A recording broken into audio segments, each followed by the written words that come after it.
muddooyinkii ugu dambeeyay waxaa magaalada Boorama ka taagnayd cabasho xoogan ay muujinayaan dirawallada gaadiidka bajaajta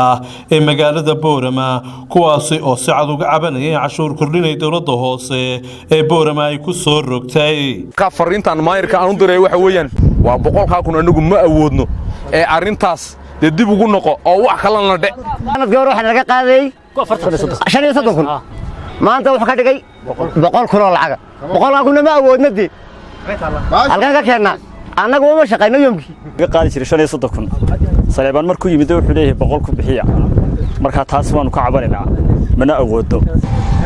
intaas oo dadii waxay hal qof iyo hal mowqif wada leeyihiin mabdooguna waa hal meel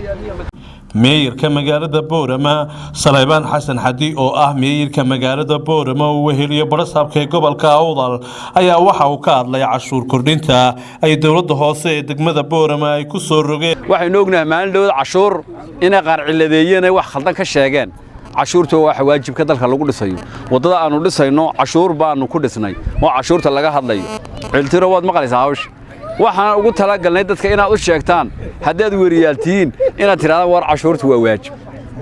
cidina gaar uma doonayso nimanka korkoridu ma wada xuma qaar baa xun guryo barayfi oo shacbi ay tageen oo shiideen waxaasna waa khalad in baa waday kulay aan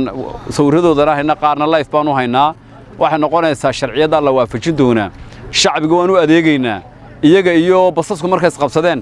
annaga dhexdhexaadina xukuumad waxaan u nahay inaan u xaq soorno taasi oo ka badan tii maamulkii hore ee degmada Boorama 30,000 oo shilin baa laga qaadi jiray iduguna 6 bilood waxaad soo goysteen oo gaamiseen in 100,000 laga qaado kolka muxuu yahay faraq muna halka ka muuqan in faraq weyn oo xoogan oo kala dhaxeeyo cashuur kordhinta aad sameyseen iyo maamulkiina iyo maamulkii hore aad buu u dhaxeeyaa war runta waxa weeyaan sanadkii hore kurkuridinta ma leeyahay kurkuridii baa soo korodhay haddii soo korodhay waa in cashuurtiina la korodho horumarkii baa kordhay waad garsooma dakhligii baa kor u kacay bariga hore iyo ku shilba ka qaadi jireen waa bay kor 500 iyo waxbay ahayd hadda kor bay u qaadeen way qaadi karayaan oo dhaqaale jira oo aad u fiican alxamdulillah waana u ducaynaynaa marka waxa weeye halka farqi u dhaxeeya waxa weeyaan miisaaniyad marka loo doorasayo tii hore la eega maxaa kordhay heerarkii maxaa buuxsamay haddaanay buuxsamin halkeeda barasaabka gobolka Awdal Cabdiraxmaan Axmed Cali oo isaguna dhankiisa ka hadlay waxa uu canaan kulul hawada u mariyay gaadiidleyda bajaajta magaalada Boorama haddana dambiga wixii galayba u xidhan talaabana laga qabaysanay waxaanu kala ognahay in 70% ay cashuurtan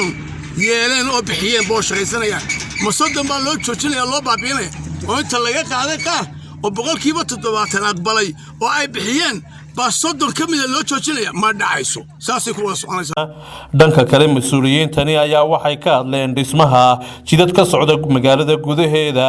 iyo jidad ay shirkadda biyaha ee Shaab ay waxyeello kala duwan gaarsiisay oo ay sheegeen inay dayactirayaan shirkadda Shaab iyo dawladda hoose ee degmada Boorama marka wadada ay shaqada ka dhamaystiraan in wax alla wixii qashin iyo dhagax iyo carro ku hadhay inay ka xaadhaan dibna u sameeyaan waliba aanay sibir ku sameeyeen ay ku sameeyaan daamir inay ku sameeyaan intaas ku heshiinay dadka laakiin de warxumaha tashiilka wadada waa la googooyay cidina ka hadlay mays runtii waxaan kulmeynaa maanta waa jidadkii iyo horumar socda markii hore waxaan soo maray biyo gelintii Ahmed Diriya Iltire wararka warbaahinta SBC Boorama